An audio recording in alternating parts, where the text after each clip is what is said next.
이번 시간에는 강원연구원의 양지원 책임연구원님께서 데이터 분석 플랫폼 도입 및 활용 방안을 주제로 발표를 해주시겠습니다. 양지원 연구원님을 큰 박수로 무대 위로 모시겠습니다.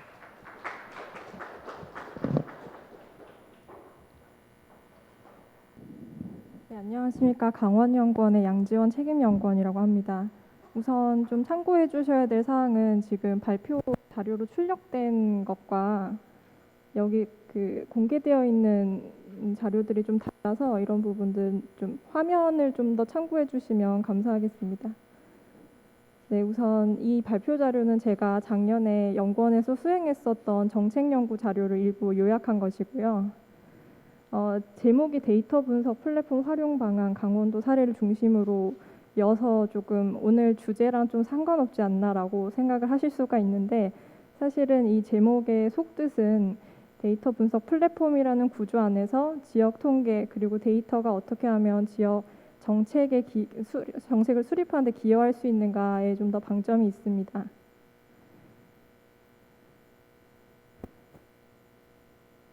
네, 그래서 아시다시피 그러니까 제가 이제 연구를 좀 수행하게 된 계기를 좀 더 말씀을 드리면, 아시다시피 국정 100대 과제로서 데이터 경제 활성화가 포함되게 되었었는데요. 그 국정 기조에 맞춰서 지자체들도 데이터의 어떤 적극적인 개방을 위해서 많은 노력을 기울였습니다. 그래서 강원도 같은 케이스는 강원 공공데이터 그리고 강원 창조경제혁신센터에서 이런 역할들을 일부 담당을 해왔었는데, 사실 실제적으로 운영되는 실태들을 보면 당초에 기대했었던 것과는 약간 기대에 좀 약간 미흡하지 않았나라는 그런 평가를 받고 있습니다. 그래서 이런 것들의 문제의식을 가지고 어떻게 하면 지역 통계를 포함한 데이터들이 지역 정책을 수립하는 데 좀 더 기여하고 잘 활용될 수 있을까라는 문제의식을 갖고 연구를 시작하게 된 것이고요. 오늘은 그중에서도 지역 통계와 조금 더 관련성이 높은 내용들을 좀 더 추려서 말씀을 드리겠고요. 구체적으로는 데이터 분석 플랫폼이란 무엇인가, 그리고 지역별로 잘 구축되어 있는 사례, 그리고 강원 데이터 분석 플랫폼 관련한 설문 결과와 그에 대한 시사점, 그리고 시범 사업 예시의 순으로 말씀드리도록 하겠습니다. 우선 아시다시피 데이터 플랫폼이라는 것은 기능별로 두 가지로 양분될 수가 있는데요. 데이터 관리 플랫폼 그리고 데이터 분석 플랫폼입니다. 근데 이 데이터 분석 플랫폼은 그냥 데이터를 무조건 모아서 가지고 있는 것이 아니라 데이터의 분석을 통해서 새로운 부가가치를 창출해내고 그것이 궁극적으로는 현업에 도움이 될 수 있도록 기여해주는 그런 기능을 갖고 있습니다. 그래서 이 연구에서는 데이터 분석 플랫폼이 잘 활용되고 있는 지역의 사례를 좀 모아봤었는데요. 우선 데이터 분석 플랫폼의 사업 분야는 크게 5가지로 구분이 될 수 있습니다. 교통 부분, 재해안전, 산업경제, 관광문화, 그리고 공공행정입니다. 특히 이 교통 분야에 관련해서 저희가 좀 우수하다라고 생각되었던 사례는 서울시의 올빼미 버스 사업입니다. 이 올빼미 버스 사업은 심야버스를 의미하는 건데요. 서울시가 심야버스의 노선을 개편하기 위해서 데이터를 활용한 사례입니다. 그래서 보시면 구체적으로는 지역 통계로는 지역별 인구 현황 데이터가 활용이 되었고요. 그리고 통신사에는 통화 데이터, 카드사에는 카드 결제 데이터들이 활용됐습니다. 그래서 지역 통계뿐만이 아니라 지역 통계와 플러스 알파로 민간 데이터가 결합이 되어서 좀 더 정교하게 심야 노선을 확정지었던 것이고요. 결과적으로는 이것에 대한 시민들의 만족도가 굉장히 높았다고 합니다. 그래서 추가적으로 더 개편하다라는 요구가 있어서 8개가 더 개편된 그런 사례이고요. 그리고 산업경제 부분에는 김해시의 중소기업 위기감지 모델이 있습니다. 이 모델 같은 경우에는 지역 통계로는 제조업 변화 추이, 그리고 각종 인허가 데이터, 그리고 한전에서는 전기 사용량 데이터를 조합해서 모델을 만들었고요. 이 모델을 통해서는 중소기업의 휴업이나 폐업을 예측할 수가 있습니다. 근데 이런 자료들이 만약에 어떤 특정 기업의 지수가 조금 이상 징후를 보이면 그것을 매시간, 실시간 혹은 매월 일자리나 기업 지원 관련 부서에 매달 전달이 되기 때문에 그런 정보를 받아보는 부서의 입장에서는 그 해당 기업에 대해서 어떠한 지원을 할 것인가, 어떻게 대응할 것인가를 그때그때 짤 수가 있어서 매우 정책화에 큰 기여를 한 사례라고 보여집니다. 그래서 이런 사례들에서 저희가 하나 발견할 수 있는 점은 데이터 분석에도 활용의 방향성이 있더라는 것인데요. 그 방향성은 총 세 가지로 볼 수가 있습니다. 0의 방향성, 마이너스 방향성, 그리고 플러스 방향성입니다. 우선 0의 방향성 같은 경우에는 데이터를 가지고 뭔가 현재의 상황을 분석하는 것, 동향을 분석하는 것에 활용되는 것이고요.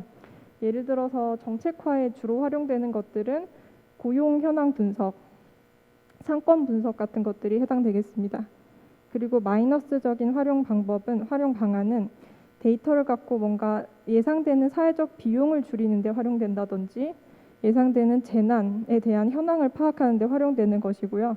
정책화로 연결시켜 보자면 교통 수요 관리나 앞서 봤었던 올빼미 버스처럼 버스 노선 개편에 활용되는 것들입니다. 그리고 마지막은 플러스 방향의 활용인데요. 여기서는 데이터를 가지고 뭔가 새로운 뭔가를 생산해내는 것이고요. 예를 들어서 데이터 분석을 통해서 신산업을 개척한다거나 또 그것을 사업 모델과 연계해서 수익을 창출하는 데 활용되는 것들입니다. 그래서 지자체에서 주로 관심이 있는 것들은 데이터 분석을 통해서 지역 관광을 어떻게 하면 활성화할 것인가, 축제를 어떻게 하면 활성화할 것인가 하는 정책들에 활용되는 것이죠. 근데 여기서 제가 말씀드리고 싶은 부분은 과거에는 이 영해 방향에 해당하는 데이터 분석은 지역 통계 하나만으로도 충분히 가능했었습니다. 근데 아시다시피 지역과 관련된 현안 문제들이 굉장히 복잡다기해지면서 지금은 지역 통계만으로는 그런 현상들을 조금 포착하기가 힘들어졌습니다.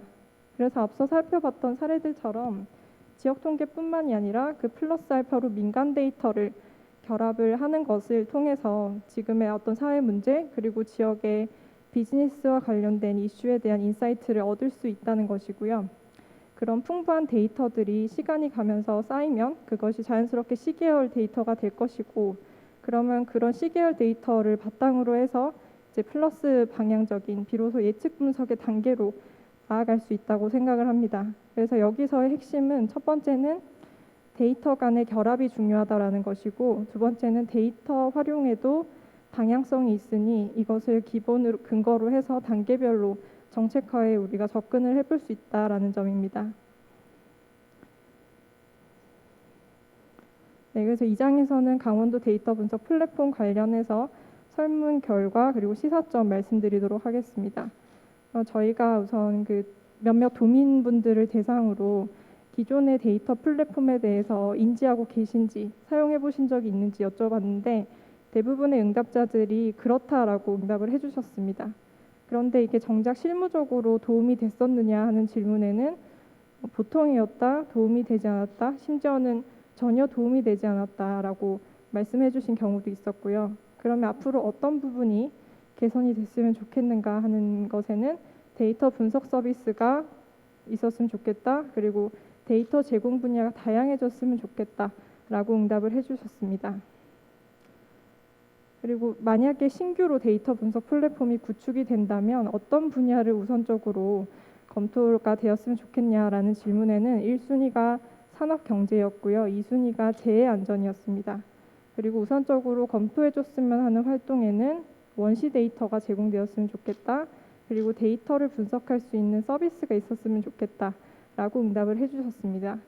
그래서 이 설문 결과에서 저희가 알 수 있는 부분은 데이터 분석 플랫폼이 우선적으로 구축되어야 되는 그런 분야를 중심으로 시범 사업을 발굴해 볼 필요가 있다 하는 것이고요. 그 시범 사업을 한번 운영을 해보면서 점진적으로 분야를 넓혀갈 필요가 있는 것 같습니다. 자, 그러면 다음에 이어지는 질문은 어떤 부분을 먼저 시범 사업으로 해볼 것인가 라는 질문이 있을 수가 있는데요. 여기에 대해서는 제가 앞서 말씀드렸던 활용의 방향성에 대해서 활용의 방향성에서 일부 좀 해답을 찾을 수 있을 것 같습니다. 그래서 활용의 방향성 측면에서 봤을 때는 마이너스적인 활용이나 영의 방향을 먼저 움직이는 것이 상대적으로 쉬울 수가 있습니다. 왜냐하면 플러스적인 활용 방안은 데이터 분석뿐만 아니라 플러스 알파로 전략이 필요한 부분이기 때문입니다. 그래서 현실적으로 접근이 용이해 보이는 마이너스적인 활용이나 영의 방향에 대한 활용으로 순차적으로 정책화에 대한 활용 계획을 세우는 것이 좀 더 현실적일 수 있다라는 점입니다. 그래서 저희가 이 연구에서 제안하고 있는 시범 사업은 경제 뉴스를 활용한 미디어 논조 지수 MTI를 개발하였습니다. 근데 이 MTI는 저희가 완전 새로운 것을 개발했던 것은 아니고요. 사실은 이제 유럽에서 많이 시험 편제가 되고 있는 추세이고요. 특히 네덜란드 통계청 같은 경우에는 소셜 미디어 지수 SMI라는 것을 개발하였습니다. 근데 이 SMI는 소셜 미디어에 나타난 감성 분석을 통해서 그것을 경제 지표에 활용한 것입니다. 그래서 결과적으로는 이게 기존에 활용되고 있었던 경제 지표였던 소비자 신뢰 지수와 굉장히 높은 상관관계를 가지는 것으로 나타났고요. 그래서 결론적으로는 이 SMI가 기존의 경제 지표를 대체할 수 있는, 보완할 수 있는 가능성을 보여주고 있었습니다. 그래서 이런 네덜란드의 선진적인 사례들을 저희가 참고를 해서 MTI를 개발할 수 있었고요. 이 MTI 같은 경우에는 지역 경제 뉴스 기사를 분석을 해서 기사의 묘사나 표현상에 나타난 감정의 정도 그런 것들을 감성 분석을 통해서 수치화시킨 것입니다. 그래서 여기 MTI에 활용된 데이터들은 지역 통계로는 소비생활 만족도, 물가 동향, 그리고 한국은행의 소비자 심리 지수, 미디어에서의 뉴스 기사, 텍스트 데이터를 수집해서 그것을 전처리를 통해서 감성 분석을 하고 결론적으로는 이제 지수화로 표현한 것입니다. 그래서 물론 이게 저희가 굉장히 짧은 시간 동안 진행한 파일럿 프로젝트였기 때문에 통계청이나 이런 네덜란드 통계청에서 했던 것보다는 좀 정확성이 많이 떨어지기는 하는데요. 추후에 이런 모델들을 계속 디벨롭해 나간다면 지역 경제의 동향에 대한 분석력이 훨씬 증진될 것이라고 보여지고요. 그래서 결론적으로는 지역 경제 정책 수립에 큰 기여를 하지 않겠나라고 생각이 됩니다. 그리고 또 다른 사례로는 이제 경제 정책 불확실성 지수 EPU라는 것인데요.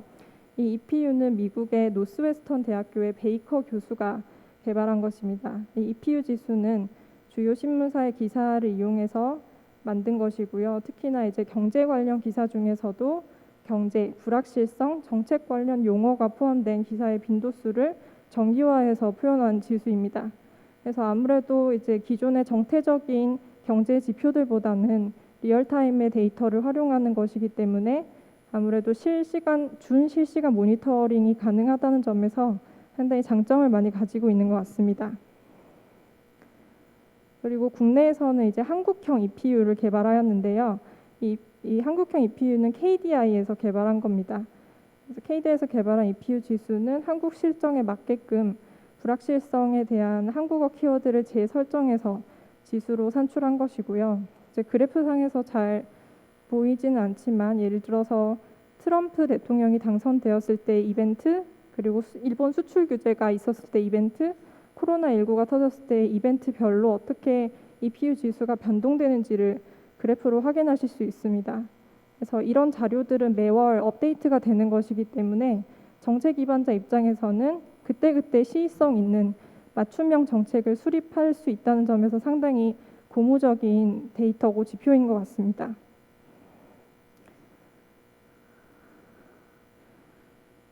네, 그래서 오늘 제가 시간 관계상 많은 얘기를 하지는 못했지만 결론적으로는 지역 통계를 포함한 데이터들이 어떻게 하면 지역 정책을 지원하는 데 적용될 수 있을까라는 점에서 논의를 해봤고요.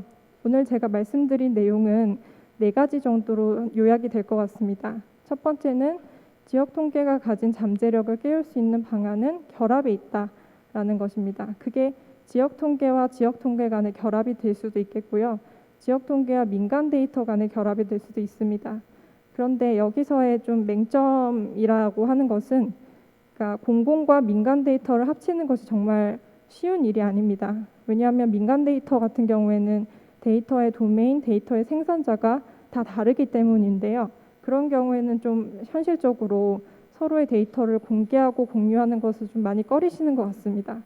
그런데 그럼에도 불구하고 통계청이 다른 출처의 데이터를 결합하는 과정에서 컨트롤 타워적인 핵심적인 역할을 수행을 해주신다면 저희가 조금 더 정교한 지역 정책을 수립하는 데 큰 도움이 될 것 같다라는 생각이 들고요. 두 번째는 그리고 데이터 분석의 방향성이 있기 때문에 그런 방향성을 기반으로 좀 더 전략적으로 정책화에 접근할 수 있겠다라는 점입니다. 그리고 세 번째는 저희가 이제 강원도의 사례로 중심으로 말씀을 드린 거지만 이 부분은 다른 지역에도 공통적으로 포함이 되는 내용이라고 생각을 합니다. 그래서 결국에는 지역민이 체감할 수 있는 그런 분야의 데이터 분석 모델을 새롭게 그리고 지속적으로 발굴할 필요가 있다 하는 것이고요. 마지막으로는 이제 제일 중요할 수도 있는데 데이터 기반한 정책 업무의 내실화가 중요합니다. 그런데 오늘 제가 이 말씀드린 모든 것들을 몇몇의 공무원분들 그리고 유관 부서에서 모두가 다 담당할 수는 없는 일이기 때문에 조직 내에서 내부화가 가능한 일 그리고 외부화를 시켜야 되는 일을 명확하게 구분을 한 다음에 이제 협업이 필요한 부분에 대해서는 협업을 통해서 외부 기관과의 협업을 통해서 자원 제약을 극복해 내간다면 지역 통계가 가질 수 있는 잠재력을 훨씬 더 깨우는 길이 되는 것 같습니다. 네, 제 발표는 여기서 마치겠습니다. 감사합니다.